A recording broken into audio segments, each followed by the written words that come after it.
P W Q का मतलब क्या है? VIP डब्ल्यू क्यू मतलब क्या है इसका? अच्छा आपको याद हो गया होगा यूज करते करते।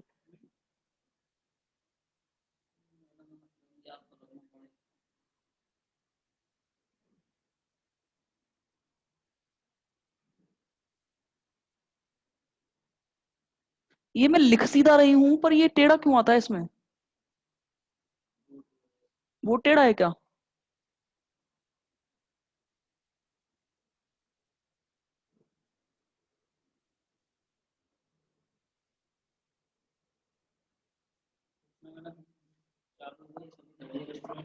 आवाज। Good morning students. आवाज आ रही है?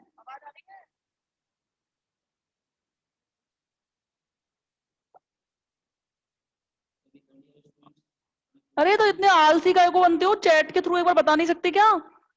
टाइप ही तो करना है, वैसे तो चैटिंग में लगे रहते होंगे दिन भर।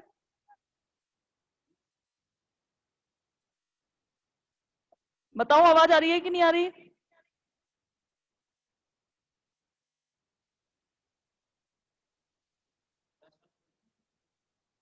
ठीक है तो स्टार्ट कर रही हूँ मैं क्लास। ठीक है। कल के न्यूमेरिकल्स के बारे में अब मैं डिस्कशन नहीं कर सकूंगी क्योंकि अब टाइम नहीं वेस्ट करूंगी, आपको हो गया होगा।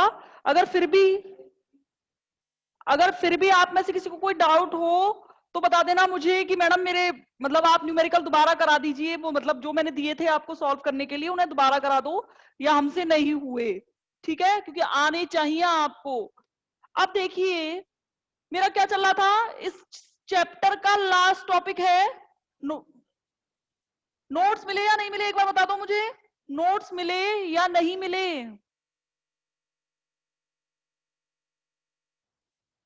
ठीक है मिल गए। ओके चलिए स्टार्ट करेंगे। सक्रियता एवं सक्रियता गुणांक।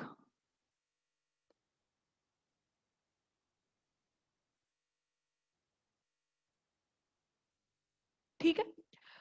अच्छा, कोई विलयन की कोई सॉल्यूशन की क्वांटिटी आप सांद्रता के थ्रू बताते हैं कि इसके अंदर पानी भरा हुआ है, इसके अंदर पानी भरा हुआ है, इट मीन्स आप कहते हो कि इसकी सांद्रता है, ये पानी जितनी भी है मतलब हाँ है। अभी मैं इसकी कंसंट्रेशन के बारे में ज्यादा जिक्र नहीं करूंगी क्योंकि बाद में ये हर हर जब हम अणु संख्य गुणधर्म पढ़ रहे होंगे तब वहां हर जगह काम आएगा कि व्हाट इज कंसंट्रेशन, सांद्रता क्या है, सांद्रता क्या है, सांद्रता क्या है, ये सब चीज हम पढ़ते रहेंगे। लेकिन अभी मेन यहाँ पे मेरा फोकस रहेगा कि मैं आपको सक्रियता तक लेकर चलूं कि एक्टिविटी आखिर है क्या, एक्टिविटी क्यों कहा, इसे किस लिए कहा, और एक्टिविटी कोफिशिएंट निकालते कैसे हैं, इसके बारे में हम डिस्कशन करेंगे। तो सबसे पहले आप एक चीज देखिए, मैं आपको एक चीज समझाऊं अच्छे से तो आप, हम देख रहे होते हैं कि जैसे मैंने कोई रिएक्शन स्टार्ट की है, मैं इसको बहुत अच्छी एग्जांपल से आपको समझाऊंगी कि हाँ मैडम हाँ ये मेरे दिमाग में बैठा, ये वाली चीज समझ में नहीं आई मेरे की क्या कहना चाह रही हो आप। मैंने कोई रिएक्शन स्टार्ट की, मैंने तो कोई दो रिएक्टेंट ले लिए, मैंने देखा मैंने 5 मॉलिक्यूल ए के लिए और 5 ऐसे मतलब ऐसे कोई एक रिएक्शन चल रही है, ए प्लस बी से सी प्लस डी बनना है। मैंने कहा कि ये रिएक्टेंट में मैंने 5 मॉलिक्यूल इसके लिए और 5 मॉलिक्यूल इसके लिए, दोनों मिलके 5 बनाते हैं मानो ये। ठीक है, मतलब मैंने माना ए से बी बन रहा है तो 5 मॉलिक्यूल मैंने जब ए के लिए तो मैंने देखा कि बी के 5, बी के 2 ही बन रहे हैं, दो मॉलिक्यूल प्रोडक्ट में। ये तो मेरे लॉस की बात हो गई। मैंने इतना सारा प्रोडक्ट लिया, मैंने इतना सारा रिएक्टेंट लिया पर मेरे लिए बना कितना सा, 5 में से 2। ये कैसे पॉसिबल है, मैंने लिए तो 5। तो इसे एक सिंपल से एग्जांपल से समझने का प्रयास करते हैं। अभी आप एग्जाम में बैठे हो, आपने देखा कि मैंने 5 यूनिट बहुत अच्छे से कर ली, मैडम मेरे को बहुत अच्छे से आती है, बहुत अच्छे से कि मेरी एक नंबर नहीं कटेगा। ठीक है, समझना अच्छे से मैं क्या कहना चाह रही हूं। लेकिन जैसे ही आप एग्जाम में बैठे, एग्जाम ये हर किसी के साथ है, ये मेरे साथ भी होता था। एग्जाम में बैठे, एग्जाम हॉल में एग्जाम दे रहे हो, अरे बड़े अच्छे से पहले एग्जाम देखा, आधी हवा तो वहीं उड़ गई, ये क्या आ गया मेरे को समझ ही नहीं आ रहा। कोई दिक्कत नहीं है, बड़े खुश होके गए पेपर देने, कोई बात नहीं, एग्जाम दिया बहुत अच्छे से, आपने कहा बहुत बढ़िया सिस्टम है, बहुत बढ़िया सिस्टम से मैंने ये चीज कर ली है, कोई दिक्कत नहीं है। अब जैसे ही आप अपने दोस्तों से मिले, वहीं से बानगढ़ को टॉपर मिल गया, अरे भाई तो इसका क्या करके आया? तो आपने बोला मैं इसका ये करके आया। उसने बोला ये नहीं है, इसका आंसर ये है। आपका आधा गलत वहां हो गया। यानी कि 50% 100% याद करके गए, 100% याद करने के बाद आपने देखा कि 50% ही आप अटेंड कर पाए, और 50% में भी किसी ने कह दिया ये तेरा गलत है, तो आपका वहां 20% और गलत हो गया, 30% पे आ गए आप।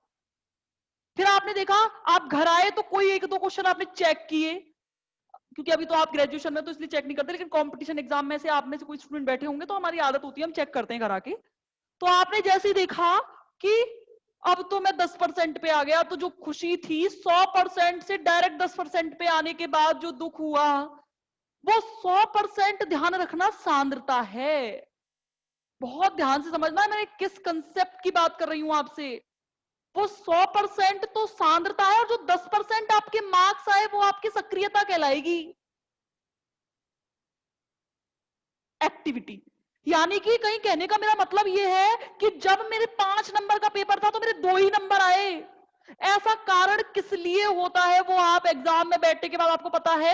होता किस लिए है कि हम जितना याद करते हैं हमें उतना याद नहीं हो पाता। तो उसके रीजन रहे होंगे, या तो आपका दिमाग कमजोर है, या तो आपका दिमाग कमजोर है, आपको याद होने में दिक्कत है, या आपकी लिखावट में कोई गलती हुई होगी कि आप जो सोच रहे हैं जो लिख रहे हैं वो गलत है, और कुछ तुक्के मारने में गलतियां हो ही जाती हैं। ये सब चीजें ऐसे हैं। लेकिन अब मैं साइंस पर वापस लौटूं तो केमिस्ट्री के अंतर्गत सांद्रता क्या होगी? मैंने जो टोटल मॉलिक्यूल लिए वो मेरी सांद्रता हो गई, हुई या नहीं हुई? लेकिन लेकिन जब आपने देखा कि प्रोडक्ट बनाने के लिए मुझे इन 3 स्टेजेस से गुजरना पड़ेगा। एक तो मैं पेपर दे लूं, पहली स्टेज तो मेरी ये रही है 100% मार्क्स की। पेपर में तो 100% ही होते हैं ना, ऐसे तो नहीं है 34 नंबर का पेपर है 32 नंबर का पेपर आया, ऐसा तो नहीं होता, 100% है। आपको क्वेश्चन अटेम्प्ट करने करते जा रहे हो, करते जा रहे हो, करते जा रहे हो, करते जा रहे हो, करते जा रहे हो, करते जा रहे हो, पूरे प्रोडक्ट में बदलने के लिए आपको इससे गुजरना तो पड़ेगा। यानी कि पांचों यूनिट के लिए पहुंचने के लिए एक एक क्वेश्चन करना अनिवार्य है। और अगर एक एक क्वेश्चन करना अनिवार्य है तो आप यहां पहुंचे, और अगर ये जो क्वेश्चन आपके सही हो गए, ये आपका एग्जाम हॉल है, आप एग्जाम हॉल में बैठे हैं, आपके दिमाग से आपकी पेन चल रहा है, कॉपी चल रहा है, अभी तो फिलहाल यही है। लेकिन जब आप अब ये यहाँ एग्जाम हॉल से बाहर निकलने तक और क्वेश्चन चेक करने तक की जगह है। आपने देखा यहाँ पे जितना पहुंचे एग्जाम हॉल पे, आपको 100% में से 50% ही ऐसे हुए जो क्वेश्चन आपको आते हैं, आपने अटेम्प्ट कर लिए 50%। लेकिन इसके बाद आपने देखा धीरे धीरे धीरे धीरे आप जब नीचे जा रहे हो, आप अपने दोस्तों से मिले, कोई टॉपर से मिले, यहाँ टॉपर से मिलने पर आपका 20% यहाँ गलत हो गया, समझ में आ गया? फिर आपने देखा कॉपी आके घर पे बुक आके चेक की तो आप सिर्फ 10% यहां गलत हो गया। अब कितना बचा? अब तो सिर्फ 20% ही बचा। यानी कि हम अगर किसी रिएक्टेंट को प्रोडक्ट में बदलना चाहेंगे तो हमें इन स्टेजेस से गुजरना पड़ेगा, जो एक तो होती है प्रारंभिक अवस्था, एक होती है सक्रियण की अवस्था, जो कॉम्प्लेक्सेस बनते हैं, जिसे हम स्टार के फॉर्म में रिप्रेजेंट करते हैं, ऑर्गेनिक के अंतर्गत तो बहुत पढ़ते हैं। और तीसरा होता है आपका कौन सा? प्रोडक्ट जब बन जाते हैं। अब देखो, सांद्रता को सक्रियता में बदला कैसे जाएगा? मेरा मेन फोकस रहेगा कि मैं जितने रिएक्टेंट लूं उतने में प्रोडक्ट में बदल सकूं, यही तो है मेन। तो उसमें क्या है? पहली बात तो ये है कि कणों को, ये जैसे मैंने माना रिएक्टेंट के 2 मॉलिक्यूल हैं, अभिकर्मक के या अभिकारक के 2 मॉलिक्यूल हैं, पहली बात तो इनको आपस में सही टक्कर तो होनी चाहिए। आपस में एक दूसरे से मिलेंगे परमाणु, जब ही तो अणु का निर्माण होगा, जब मिलेंगे ही नहीं तो कैसे अणु का निर्माण होगा? यानी कि इनका अभिविन्यास और दिशा बिल्कुल एक जैसी होनी चाहिए। लेकिन जरूरी नहीं होता कि हर सांद्र अणु की, यानी कि जो अणु है जो हमने अभिकारक या क्रियाकारक के लिए है, जरूरी नहीं है वो ऐसे रिएक्ट करें। हो सकता है इसका मन नहीं है, स्वतंत्र है गति करने के लिए, ये ऐसे जा रहा है और ये दूसरा रिएक्टेंट ऐसे जा रहा है, क्या कभी जिंदगी में मिल पाएंगे? और जब मिलेंगे नहीं, टक्कर नहीं होगी, तो आप रिएक्टेंट से प्रोडक्ट कैसे बनाएंगे? कहने का मतलब सबसे पहले उनकी टक्कर होना अनिवार्य है। टक्कर होगी तो उस टक्कर से क्या मिलेगी? एनर्जी मिलेगी। एनर्जी मिलेगी तो वो इस जगह पहुंचेगा, ये मेरा जो मैंने बैरियर का टॉप पॉइंट बनाया है, यानी कि कुछ ऐसा बनेगा, ए का स्टार फॉर्म, यानी कि आधे ना तो अणु पूरी तरीके से वियोजित हुए हैं, ना ही रिएक्टेंट में बदले हैं। ना तो बंद पूरी तरीके से बनते हैं और ना ही बंद पूरी तरीके से टूट जाते हैं। दो ही तरीके तो करते हैं हम रिएक्शन के अंतर्गत, या तो बंद को तोड़े या बंद को बनाए। समझ आ रहा है? तो या तो बंद, ना तो बंद पूरी तरीके से टूट पाते हैं ना ही बन पाते। लेकिन जैसे ही इस एनर्जी के बराबर या इससे ज्यादा एनर्जी इसको टक्कर से मिल जाएगी, ये तुरंत की तुरंत प्रोडक्ट में बदल जाएगा। अगर ये 100 में से केवल 20 ही अणु टक्कर से ऊर्जा प्राप्त करके ईए को क्रॉस कर पा रहे हैं, वही सक्रिय अणु में बदलेंगे।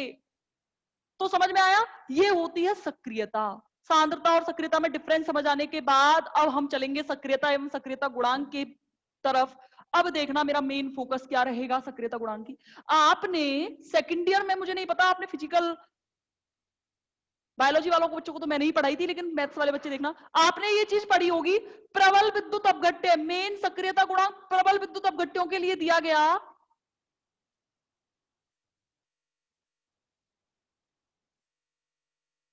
प्रबल विद्युत अपघट्य आपने एक चीज देखी होगी, जब हम आर्रेनियस के लॉ को फॉलो कर रहे होते हैं तब हम देखते हैं ए बी जो है, माना वो वियोजित हो गया आयनों में, ए प्लस प्लस बी माइनस। अगर अगर मैं इसके वियोजन स्थिरांक को निकालूं, तो मैंने कल भी बताया था आपको, तो जानते हैं इसमें मुझे ज्यादा दिमाग लगाने की जरूरत नहीं पड़नी चाहिए, क्योंकि ये तो हम बहुत पढ़ते हैं, उत्पादों की सांद्रता का गुणनफल बटे अभिकारकों की सांद्रता का गुणनफल, और ये ब्रैकेट जो है ये सांद्रता है या नहीं।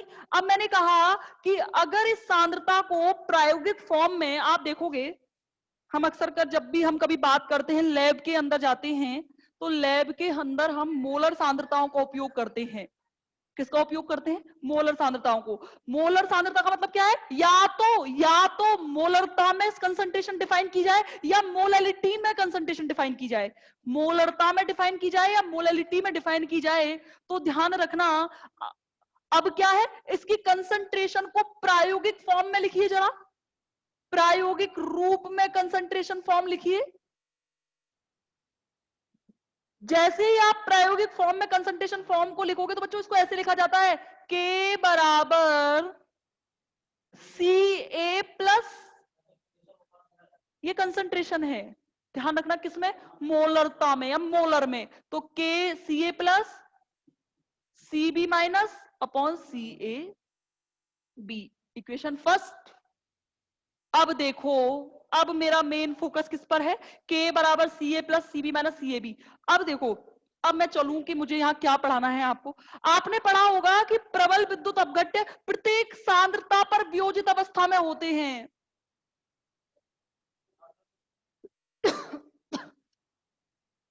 प्रत्येक सांद्रता पर पूर्णतः वियोजित माने जाते हैं। क्या माने जाते हैं? पूर्णतः। अब सोचो, अगर मैं HCl को प्रबल विद्युत अपघट्य मानूं, तो मैंने माना 5 मैंने HCl के मॉलिक्यूल लिए हैं, और जब मैंने 5 HCl के मॉलिक्यूल लिए हैं और मैंने पात्र लिया है ये, बच्चों ध्यान समझना, जैसे ही मैंने 5 HCl के अणु लिए, वो प्रबल विद्युत अपघट्य के रूप में अगर मैं काम करवा रही हूं इनसे, तो जो ये H और Cl है ये वियोजित हो जाएगा किस किस में? H प्लस में और Cl माइनस में। यानी कि इस तरीके से H plus Cl minus, H plus Cl minus, H plus, यानी कि 5, जो ये 5 थे ये 10 में बदल गए।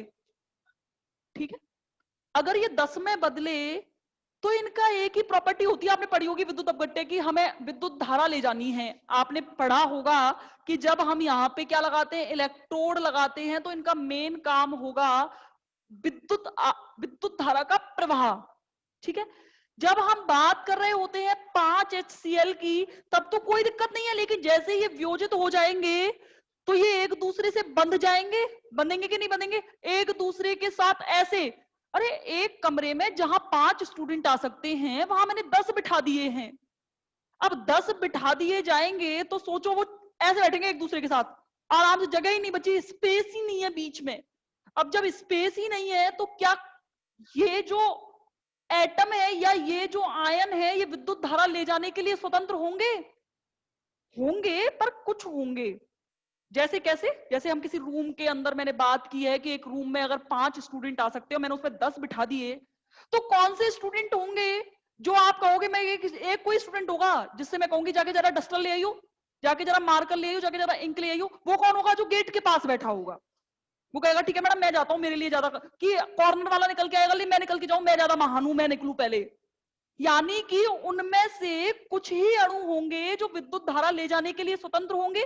तो ध्यान रखना, किसी प्रबल विद्युत अपघट्य की सक्रियता वह सक्रियता होती है जो जो आयनों के द्वारा विद्युत धारा ले जाने के लिए स्वतंत्र होगी, बिल्कुल फ्री, कि वो आराम से उसमें से 10 में से कोई 3 या 4 आयन होंगे जो विद्युत धारा ले जाने के लिए स्वतंत्र होंगे, जो गेट के पास जो स्टूडेंट बैठे होंगे वो जा सकते हैं बाहर, बाकी और कोई नहीं जा सकता। यानी कि ऐसे आयन जो विद्युत धारा ले जाने के लिए स्वतंत्र होंगे सक्रिय आयन कहलाएंगे, और ऐसे आयनों की सांद्रता सक्रियता कहलाएगी। इसमें तो कोई दिक्कत ही नहीं है। ध्यान रखना, यहां पे मैंने सक्रियता को डिफाइन किया है प्रबल विद्युत अपघट्य यानी कि इलेक्ट्रोलाइटिक के रेफरेंस में, हम पढ़ेंगे भी इसी के रेफरेंस में। अगर मैंने ये कहा तो अब इसे कैसे डिनोट करेंगे? K बराबर A, ये एक्टिविटी है इस टाइम, ये कंसंट्रेशन है। मैंने क्या बोला? ये सांद्रता है और ये एक्टिविटी है, दोनों में डिफरेंस आपको समझ में आ गया होगा। सांद्रता और सक्रियता होती क्या है। अब अगर मैंने ऐसे कहा है तो A के लिए सक्रियता क्या हो जाएगी? A प्लस, B के लिए क्या हो जाएगी? AB माइनस, और इसके लिए क्या हो जाएगी? AB, right. ये वियोजन गुणांक हो गया इसका। अब देखना, इसके बाद देखना, इसके बाद आप एक चीज देखो, अब मैं लिखूंगी और आप इसको इमेजिन करिए दिमाग से कि क्या मैडम ने ये सही कहा है। क्या अगर मैं बात करूं सांद्रता की और सक्रियता की, कम से कम मेरा मतलब ये है, आप ध्यान समझना, डेरिवेशन को तो कम से कम लिखेंगे आप। भले नोट्स मिल रहे हैं पर बच्चों जब तक अपने हाथ से डेरिवेशन नहीं किए जाएंगे नहीं आएंगे। अभी तो ऐसा लग रहा होगा हम पढ़ के कर लेंगे, पेपर में हो जाएगा, लेकिन जब तक हम अपने हाथ से एक बार लिख के नहीं देखते ना, चाहे वो भले कितना भी बड़ा धुरंधर हो, हाथ से करके नहीं देखेगा ना, तब तक उसको कभी भी, और स्पेशली फिजिकल में तो याद रहते नहीं, मैथमेटिक्स के तो लॉजिक होते हैं। जब मैथमेटिक्स हाथ से करते हो, इनऑर्गेनिक में बिल्कुल हाथ मत चलाना, नोट्स मिल जाए नोट्स पढ़ लेना बस, लेकिन अभी फिलहाल हाथ से लिखना बहुत जरूरी है। तो मैंने क्या कहा? सक्रियता व सांद्रता में निम्न संबंध होता है।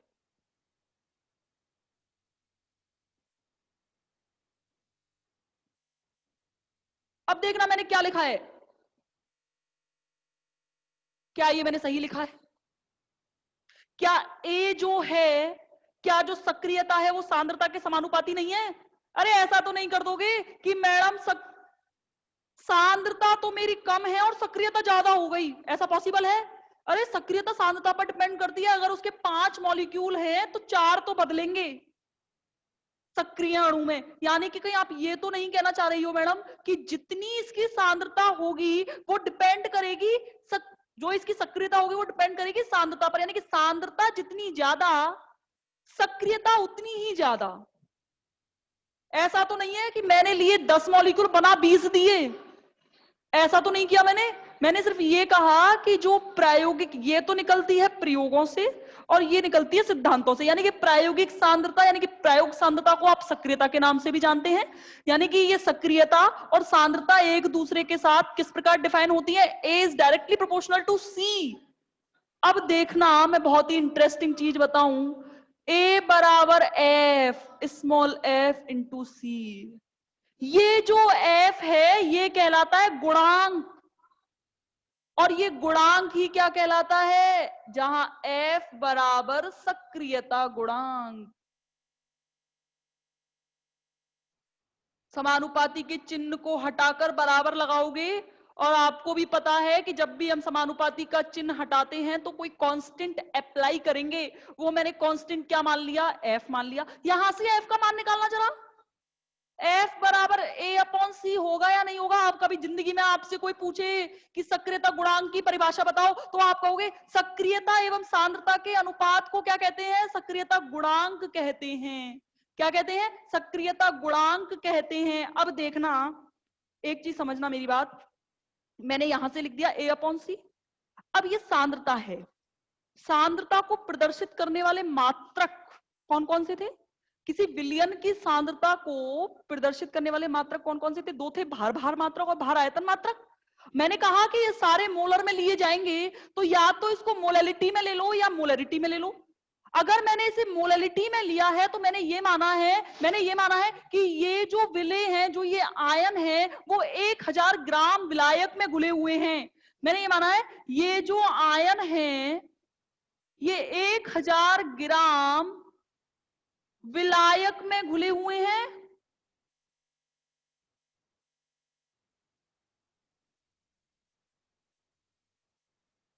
ठीक है, और जब 1000 ग्राम विलायक में घुले हुए हैं तो ये C अब किस में बदलेगा? ये C बदल जाएगा किसमें? A/M में। अब ये सांद्रता किस में बदल गई? मोलैलिटी में, ग्राम में। आप कह रहे हो मैडम आपने लीटर में क्यों नहीं लिया? तो आपकी मर्जी है, आप लीटर में ले लीजिए, कैपिटल M आ जाएगा। आप मैडम नॉर्मेलिटी में क्यों नहीं लिया? तो नॉर्मेलिटी में ले लो, मैंने कब मना किया है? आप जैसे चाहे वैसे लीजिए, कोई दिक्कत नहीं है, मुझे कोई परेशानी नहीं। पर मेरे लिए तो यहाँ पे A/M इंपॉर्टेंट है। अब ये F, ये सक्रियता गुणांक F के रूप में व्यक्त ना करके इसको एक नया नाम दे दिया जिसे कहा गया गामा। यानी कि अब ये किस तरीके से डिपेंड किया जाएगा? गामा बराबर A/M। वैसे मेरा काम सिर्फ इसी से है, लेकिन कभी कभी वो गामा के फॉर्म में भी पूछ लेता है कि मोलैलिटी के फॉर्म में आप सक्रियता गुणांक को कैसे डिफाइन करेंगे। अब आगे चलें, आगे देखना, मैं इसे मिटा रही हूं।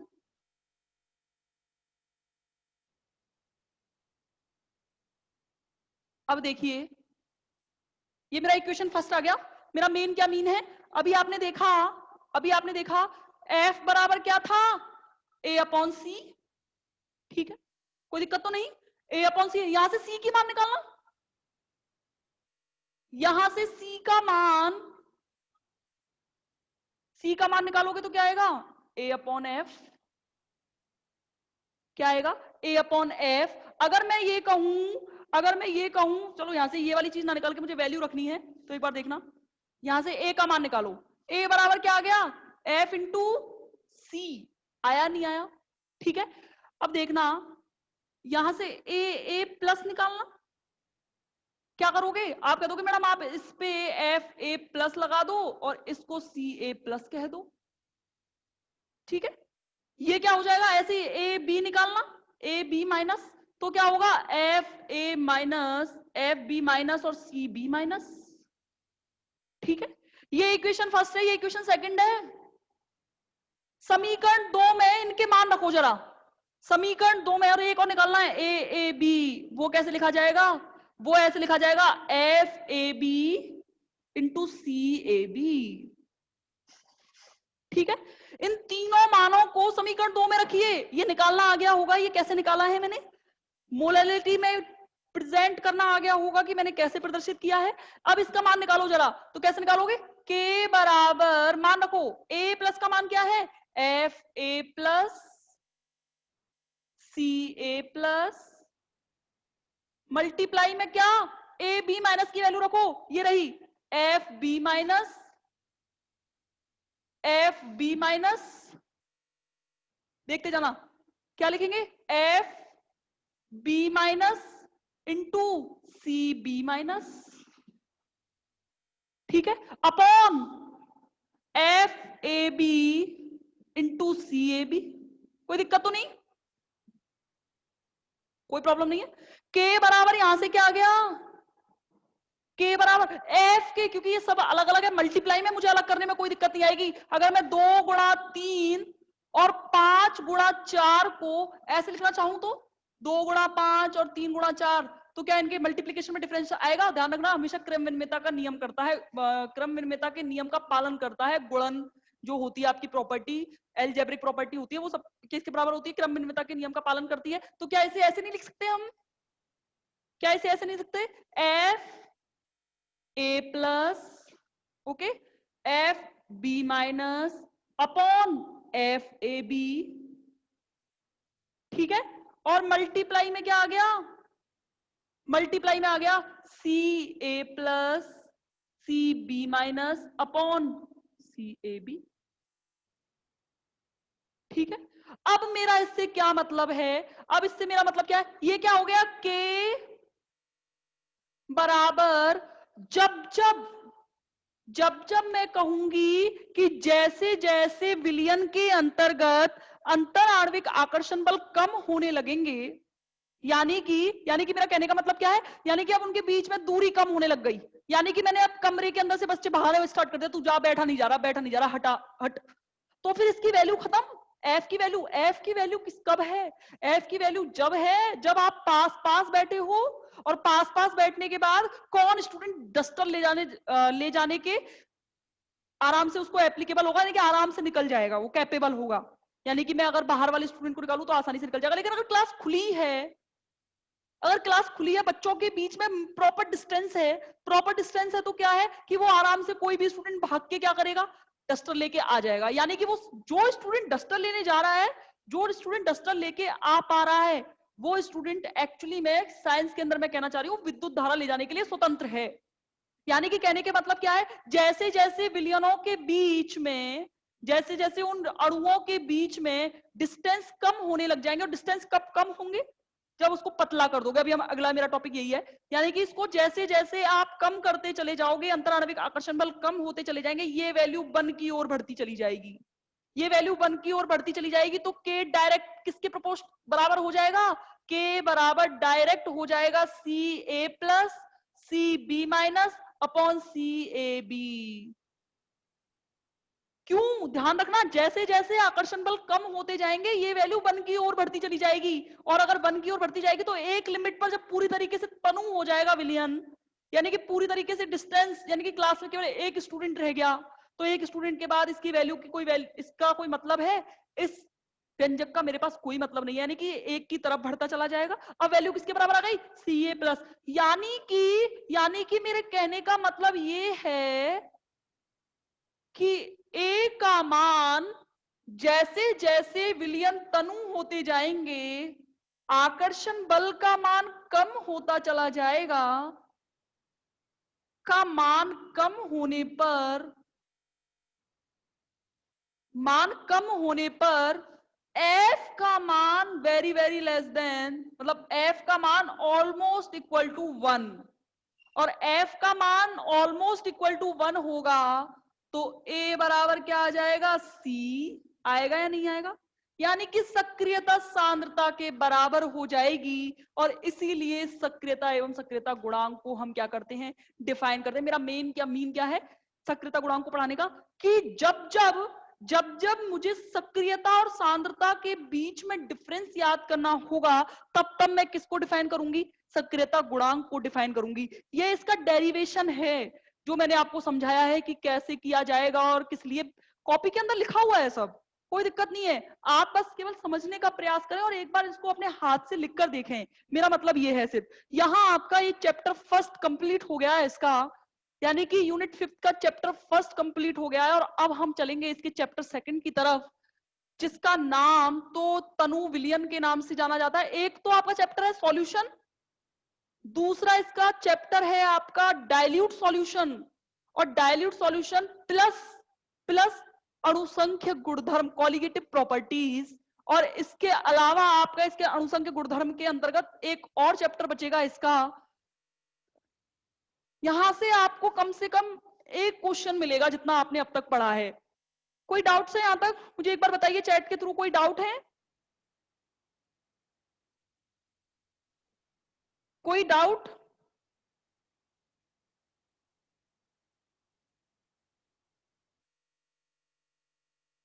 चलूं आगे फिर,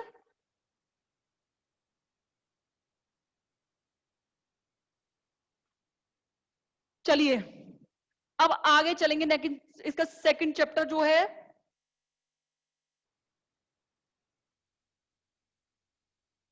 अणुसंख्य गुणधर्म एवं तनु विलयन, डाइल्यूट सॉल्यूशन बोलते हैं इन्हें, तनु विलयन एवं अणुसंख्य गुणधर्म।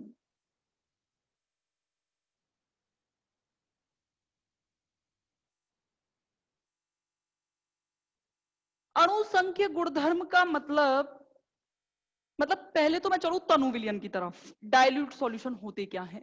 डाइल्यूट सॉल्यूशन का मतलब ये है, जैसे मैं अगर ये कहूं कि मेरे पास ये दो पात्र हैं, ठीक है। अगर मैंने ये दो पात्र की बात की है तो मैंने सबसे पहले मैंने ये कहा, आपने लैब के अंदर देखी होंगी बोटल्स, एक पर लिखा रहता है डाइल्यूट, DIL, कभी कभी लिखा रहता है जैसे HCl की बोतल है तो उस पर लिखा रहता है डाइल्यूट HCl, और एक पर लिखा रहता है कंसंट्रेट HCl, ऐसे लिखा रहता है, हाइड्रोक्लोरिक एसिड। आपने कभी पूछा किसी से जो काम कर रहा होता है कि आपने किसी से पूछा कि कभी इनका मतलब क्या होता है, कि डाइल्यूट और कंसंट्रेट के बीच में हम मतलब कैसे निकाल पाते हैं, हम कैसे इनके बीच में डिफरेंस निकाल पाते हैं? तो आपने कभी विचार किया हो तो डाइल्यूट HCl का मतलब यह है कि उसके अंतर्गत पानी ज्यादा है और HCl कम है, यानी कि हाइड्रोक्लोरिक अम्ल की जो अमाउंट है वो मैंने उसको लेस क्वांटिटी में रखा है, यानी कि बहुत ज्यादा कम, और विलायक की मात्रा क्या हो जाएगी, बहुत ज्यादा। क्योंकि जितने भी अणुसंख्य गुणधर्म है वो तनु विलयन के अंतर्गत पढ़े जाएंगे, कि हम तनु विलयन के अंतर्गत अणुसंख्य गुणधर्म को किस प्रकार पढ़ेंगे। ये ध्यान रखना, मैं ये जो आपको पढ़ाऊंगी ये सब कुछ तनु विलयन के बारे में जब मैं आपको बता रही होंगी तो मुझे इसका रीजन भी आपको पता होना चाहिए। ये जब मैं अणुसंख्य गुणधर्म स्टार्ट करूंगी तब बात करेंगे। अभी मैंने फिलहाल क्या कहा आपसे, डाइल्यूट का मतलब क्या है? डाइल्यूट का मतलब बच्चों ये है कि उसके अंतर्गत HCl की मात्रा, विलेय की मात्रा कम हो विलायक की अपेक्षा। यानी कि अगर मैं ये कहूं किसी के अंतर्गत पानी ज्यादा है, किसी के अंतर्गत पानी ज्यादा है और उसके अंतर्गत मैंने कोई चीज ज्यादा डाल दी विलेय, जैसे मैंने चीनी को मैंने एक दाना घोला है 1 लीटर पानी में, तो ऐसे समय में आप कहोगे मैंने सॉल्यूशन तो बनाया मैडम, लेकिन वो सॉल्यूशन डाइल्यूट सॉल्यूशन है, यानी कि HCl की 2-4 बूंदे डाल दो और पानी डाल दो ज्यादा, तो वो क्या कहलाएगा, तनु विलयन। और कंसंट्रेट HCl यानी कि सांद्र विलयन का मतलब क्या है? सांद्र विलयन का मतलब ये है कि जिसके अंतर्गत जो विलेय पदार्थ डालोगे उसकी वैल्यू क्या होगी, ज्यादा होगी, उसका मान क्या होगा, ज्यादा होगा। इसीलिए ध्यान रखना, हम कहते हैं कि सांद्र चीजें ज्यादा ज्यादा हानिकारक होती हैं। अगर गलती से आपके हाथ पे HCl गिर जाए ना, अगर कंसंट्रेट HCl गिर जाए तो आप देखोगे बॉडी को पूरा छेद के नीचे चला जाएगा, यानी पूरा गड्ढा हो जाएगा, इतने खतरनाक होते हैं एसिड्स। तो मैंने क्या बोला आपको कि कंसंट्रेट और डाइल्यूट HCl के बारे में, जिसके अंतर्गत विलायक की मात्रा विलेय के सापेक्ष या विलेय की अपेक्षा क्या होगी, बहुत ज्यादा होगी, वो कहलाएंगे तनु विलयन। क्या कहलाएंगे, तनु विलयन कहलाएंगे। और जिनके बीच में विलेय की मात्रा विलायक की अपेक्षा बहुत ज्यादा होगी वो कहलाएंगे आपके सांद्र विलयन। पर मुझे तनु विलयन के बारे में बात करनी है तो मैं तनु विलयन के बारे में बात करूंगी। डेफिनेशन समझ में आ गई डाइल्यूट सॉल्यूशन की। अब चलेंगे मेरा मेन टॉपिक जो है अणुसंख्य गुणधर्म। अणुसंख्य गुणधर्म नाम से स्पष्ट है, नाम से स्पष्ट है,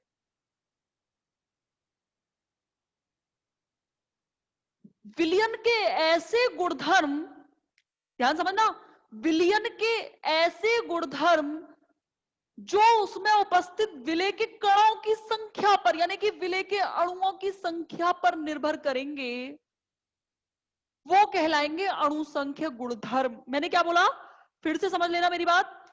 ऐसे गुणधर्म जो इनकी विलेय के अणुओं की संख्या पर निर्भर करेंगे या विलेय के कणों की संख्या पर निर्भर करेंगे, अणुसंख्य गुणधर्म कहलाएंगे। और हम कॉग्निटिव प्रॉपर्टीज के बीच में 4 प्रॉपर्टीज पढ़ते हैं। फर्स्ट तो है आपकी कौन सी, फर्स्ट तो है परासरण दाब,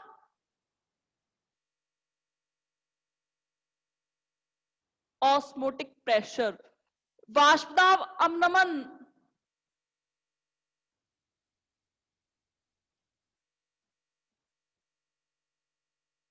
क्वथनांक उन्नयन,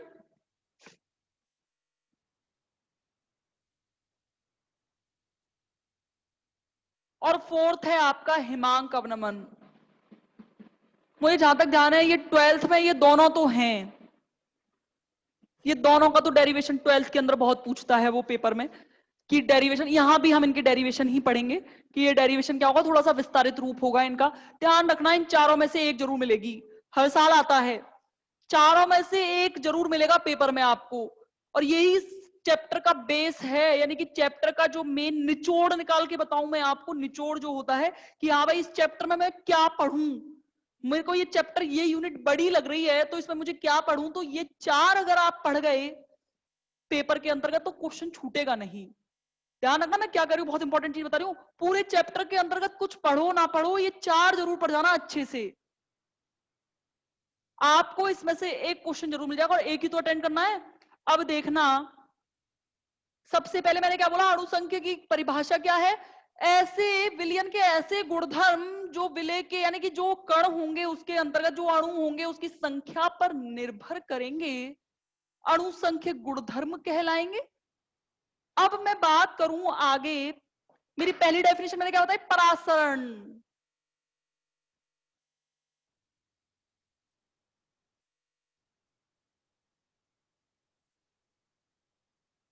दाब पर तो बाद में चलेंगे हम, दाब क्या है, पहले तो परासरण बताओ क्या होता है। क्लास में होते तो मैं स्टूडेंट से खड़े होकर पूछ सकती थी, पर अभी नहीं पूछ पाऊंगी, मुझे ही बोलना पड़ेगा। परासरण का मतलब समझो, इसे समझने से पहले एक चीज समझना। हाँ बताना परासरण क्या है, चैट पे जवाब देना।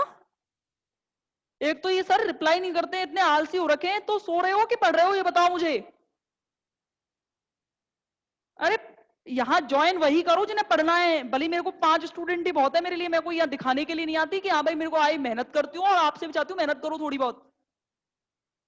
बताओ मुझे चैट के थ्रू, वरना मैं कल से पढ़ाना बंद कर दूंगी, मैं सच कह रही हूँ, मैं नहीं आऊंगी। बताना परासरण क्या होता है।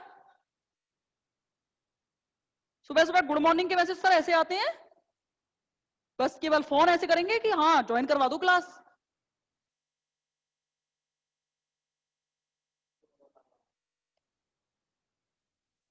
मैंने क्या बोला, सबसे पहले परासरण को पढ़ने से पहले आपको एक चीज पता होनी चाहिए, अर्धपारगम्य। ठीक है, अर्धपारगम्य का मतलब क्या है।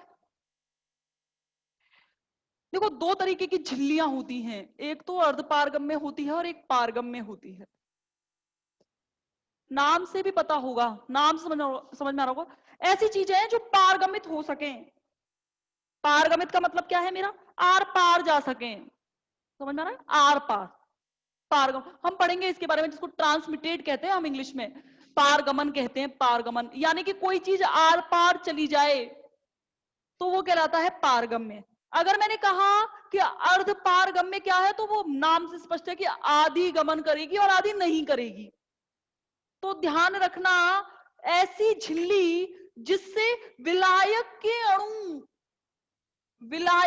अणु तो गमन कर सकते हैं, विलायक के अणु तो गमन कर सकते हैं परंतु विलय के कण नहीं। पारगमन का मतलब होता है आना और जाना। अभी हम जब फोटो केमिस्ट्री पढ़ेंगे, फोटो केमिस्ट्री पढ़ेंगे तो हम देखेंगे उसके अंतर्गत कि फोटो केमिस्ट्री में हम पारगमन का मीन बहुत अच्छे समझते हैं, स्पेक्ट्रोस्कोपी के अंदर भी बहुत काम आता है ये चीज, क्वांटम मैकेनिक्स के अंदर भी हम ये वर्ड पढ़ेंगे कि हम पारगमन का मतलब क्या है, यानी कि कोई चीज, जैसे मैंने माना मैं लाइट, इस पे हाथ पे लाइट डाल रही हूं ऐसे, जैसे मैंने लाइट डाली तो जो ऊपर से देख रहा होगा उसे मेरी लाइट दिखाई देगी, लेकिन नीचे देखेगा उसे लाइट नहीं दिखाई देगी, यानी कि मेरी लाइट का जो फॉक्स है वो मेरे पास केवल यही रह गया, नीचे की तरफ नहीं गया। यानी कि और अगर किसी कांच की स्लाइड से देखें आप, कांच की स्लाइड से देखें, जैसे घरों में जो रोशनी खिड़कियां बनी होती है तो उसमें से डायरेक्ट आपको प्रकाश आपके घरों में दिखाई देता है, यानी कि क्या है मेरा कहने का मतलब, जो आर पार जा सके। अब देखो अर्धपारगम्य झिल्ली क्या होती है, अर्धपारगम्य झिल्ली होती है जैसे विलायक के अणु तो गमन कर सकते हैं पर विलय के नहीं। तो अब देखना मैंने क्या कहा, परासरण का पहले, परासरण दाब तो बाद में, पहले परासरण देखना। जैसे मेरा ये पात्र है, ठीक है, इसके अंतर्गत ये मैंने पारगम्य झिल्ली लगा दी, ये रही बीच में, अर्ध पारगम्य झिल्ली की बात करूंगी।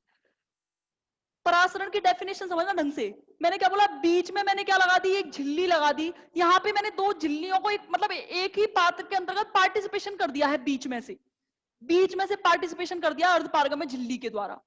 तो मैंने एक में तो माना मैंने क्या भर दी, चीनी चीनी चीनी चीनी चीनी चीनी, ऐसे भर दी चीनी।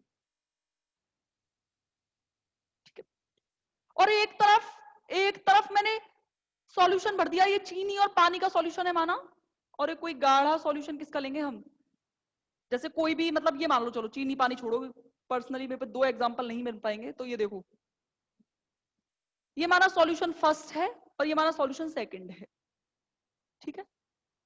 कंसंट्रेशन की वैल्यू